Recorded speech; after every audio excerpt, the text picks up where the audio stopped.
राजनांदगांव के ढकलिया परिवार के 6 सदस्य सांसारिक जीवन को छोड़कर भगवान के रास्ते पर चलने का निर्णय लिया है। दीक्षा के इस कार्यक्रम को सीमित लोगों की मौजूदगी में रहने की जानकारी संघ के अध्यक्ष ने दी। दीक्षा कार्यक्रम का प्रसारण लोकल चैनल में भी होगा। जैन बगीचे के ज्ञान वल्लभ उपाश्रय भवन में पत्रकार वार्ता को संबोधित करते हुए पूर्व महापौर सकल जैन, श्री संघ के अध्यक्ष, जैन मंदिर ट्रस्ट समिति के मैनेजिंग ट्रस्टी नरेश डाकरिया ने कहा कि यह राजनांदगांव का पुण्य है और स्वाभाविक है कि 27 जनवरी को एक साथ 8 दीक्षा यहाँ होगी। आचार्य जिन पीयूष सागर जी के मुखारबिंद से इनकी दीक्षा संपन्न होगी। इतनी बड़ी संख्या में दीक्षा राजनांदगांव में कभी नहीं हुई। उन्होंने कहा कि कई जन्मों का पुण्य होता है तो ऐसा दुर्लभ अवसर मिलता है। उनकी इच्छा है कि उनके भतीजे भूपेन डाकलिया का परिवार संयम की राह पर अग्रसर हो और तपस्या कर अपनी मंजिल प्राप्त करे। मुमुक्षु भूपेन डाकलिया ने कहा कि उन्होंने मनुष्य जन्म की सार्थकता को समझकर यह निर्णय लिया है। मनुष्य जन्म बड़ी मुश्किल से मिलता और पिछले जन्म की कोई आराधना अधूरी रह गई थी, इसलिए यह जन्म मिला है। अपनी अधूरी आराधना को इसी जन्म पूरा करना चाहते हैं। 2011 में केवल धाम कुमारी में उनकी वैराग की इच्छा जागृत हुई थी। उन्होंने 51 दिन का तप भी किया था। सन 2012 में चेन्नई में उन्होंने यह तप अपने परिवार के साथ गुरु भगवंतों के सानिध्य में पूरा किया। यह साधु जीवन की ट्रेनिंग थी। इसके बाद उन्होंने परिवार के अनेक तप किए।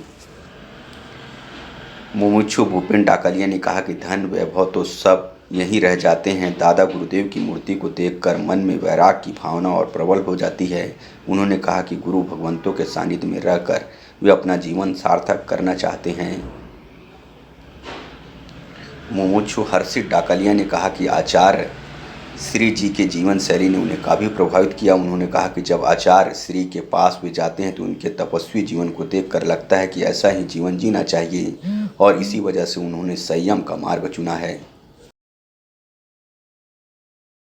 27 जनवरी 2022 के इसी प्रांगण में जैन बगीचा स्थित राजनांदगांव में हम लोगों की दीक्षा होने वाली है और हमें जो इसके लिए प्रेरणा मिली परम पूज्य आचार्य भगवान श्रीमद जिन पीयूष सागर सिद्धेश्वर जी महाराज साहब के पावन निश्रा में हमने उनके संपर्क में रहे और उनके चरणों में रहने से हमें धीरे धीरे ये बोध होते गया और हमने फिर एक डिसीज़न लिया कि नहीं, मानव जन्म मनुष्य भाव जो मिला है इसे सार्थक करने का इससे अच्छा उपाय और कुछ नहीं है। इसलिए हमने अपनी आत्मा को गुरु चरणों में समर्पित किया। देखिए, सांसारिक जीवन में प्रभु की कृपा से, बड़ों के आशीर्वाद से कहीं कोई कमी नहीं थी।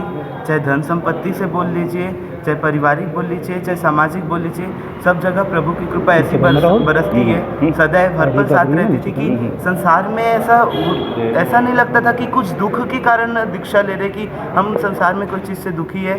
धन संपत्ति एकदम पर्याप्त है। ऐसे कई सारे सब बिजनेस, अलग अलग व्यवसाय थे और लेकिन जब गुरु भगवंतों के सानिध्य में आए, जैसा कि अभी फिर कहा था हमने कि जिस युग में अपन हर एक छोटी इच्छा के पीछे दौड़ते हैं, एक इच्छा पूरी हुई तो दूसरी इच्छा के पीछे, दूसरी इच्छा पूरी तो तीसरी, लेकिन इच्छाओं का अंत नहीं आता। उस समय अपनी इच्छा ही ना रहे, इस इच्छा के पीछे जो चलते हैं वो होते गुरु भगवान और उनके जैसे जैसे निकट आते तो ऐसा लगता है कि मैं क्यों इतनी इच्छा करता हूँ, इतनी एक्सपेक्टेशन क्यों। एक्सेप्टेंस करना चाहिए। एक्सपेक्टेशन तो एक पशु जगत के जीव को भी रहती है कि मेरे को अच्छा खाने को मिल जाए, अच्छा रहने को मिल जाए, वही करना था।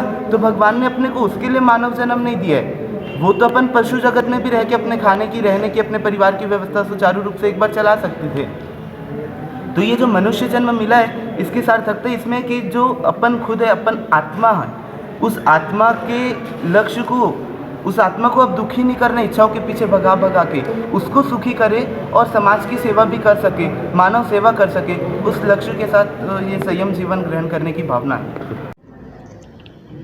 ये राजनांदगांव सूरी संघ, जैन समाज और पूरे राजनांदगांव शहर के लिए नहीं, छत्तीसगढ़ बल्कि पूरे हिंदुस्तान के लिए बहुत गर्व का विषय है और मेरे लिए विशेषकर बहुत ही परम गर्व का विषय है कि मैं संघ का अध्यक्ष भी हूँ और मेरे परिवार के ही 6 लोग संयम जीवन को ग्रहण कर रहे हैं। ये मैं मानता हूँ कि मेरा भी किसी जन्म का पुण्य है जो इतना बड़ा अवसर मेरे कार्यकाल में आया है, मैं जितनी भी इनकी अनुमोदना करूं, जितनी भी इनकी तारीफ़ करूं, मेरे पास शब्द नहीं है कि ये लोग इतने छोटे होके इतना बड़ा काम कर रहे हैं।